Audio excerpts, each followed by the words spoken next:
Hey everyone, it's Will, GamerDad, with another video for you. So this video was a long time coming. It reviews Myrus as a 5-star with her manifest weapon. Now I did do an initial 5-star review a number of months ago, and I'll leave the link below. It's actually pretty bad, and I've come a long way since that video, so check it out if you like, and you can see the difference between then and now. But again, we have one important question to ask. Is she hot or not?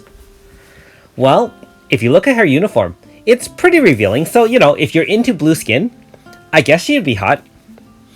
Anyways, as an Earth Mage, she actually has pretty slow speed. I guess that kind of matches her beast style. Now, if you look at her Valor chart, she does have Int up 30% as well as physical resistance 30% up as well. Fairly defensive, and obviously boosting Int is not a bad idea. That being said, I don't think I would use her Valor chant very often. She has moves that can boost her own Int, which we'll go over shortly. So you can see the 3 moves I go with, and Earth Wall is of course a mainstay for those who don't have Primaya or Earth Zone. Keep in mind that Earth Zone does reduce all other attacks damage-wise of water by 50% when it comes in. But if you don't have that, the Earth Wall will suit very nicely for fighting things like Megavilion, or even I used her initially for fighting Leviathan as well. Now, Terra Fortress is one of the 2 moves that have been upgraded with the Manifest Weapon. Again, with all Manifest Weapons, 20% MP reduction in all her signature moves. So now it not only does damage and increases physical resistance, which it already did before, it has now added a Boost Int by 30%, which is like her Valor chant, but this one lasts for 3 turns, and a large heal, which is essentially like another Mariel. This is actually very amazing for an Earth team that doesn't have any healing or other support. Now, the downside to it is that Myrus actually doesn't have any status removal, but Myumpha does, of course. So if you use Myumpha with her, no problem at all. That being said, she is a magic user, so keep in mind that the crits that Glorious T-Stock from Myumpha helps with does not apply to her attacks. Her other signature move is the Beastly Impact, again 20% MP reduction. So before, the first 2 moves were already abilities were already there, which is single target XL as well as the physical resistance down, but note that this move has now turned into an AoE, which is great. It helps with one of her shortcomings, as well as power down as well for 3 turns and regen for 3 turns. So very defensive and versatile. So not only offensive, but it's got a nice AoE power down, and there's not many characters that can do that. So you can see that the unmodified moves are listed as below. So you can see the without Manifest you only get that, as well. Without Manifest, you don't get that regen plus the power down. So, again, I don't think most teams have an AoE power down. Actually, so that will help. That being said, I mean, nothing beats a good defense than a good offense. And if you have an Earth Zone, you might not need that as much. Now, you can see that obviously she has a Beast and Staff capability. And I'm going to showcase her Beast AF a little bit later in this video. And you can see that these are the 3 grass that I went with. I would say a little bit of a waste, but I just felt like putting it on, and that's what we did. So let's take her on a spin.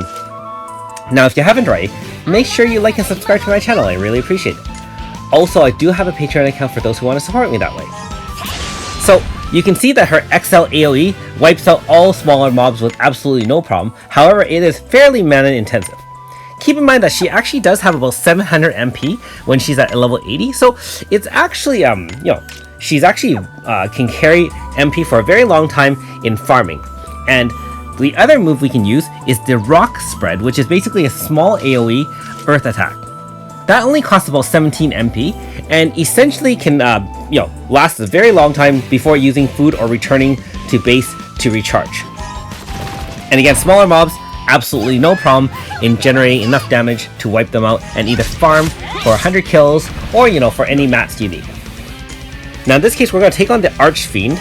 I didn't use a full Earth team, being that you've probably seen my Myumpha in action with some of the other moves. So we're just going to slowly power up the bar here and just use attacks. Now keep in mind that if we do take a lot of damage, Myrus does act as a healer, and although she's not very fast, if you equip a decent speed badge on her, which you see with me, she can at least hit the, 220-ish, because I think she starts with like 198 or something pretty low. So if you put a good speed rat on her, she won't be as fast as Meryl or other healers, but she'll be adequate on a team. Keep in mind that we're only taking more damage because this is a magical attack.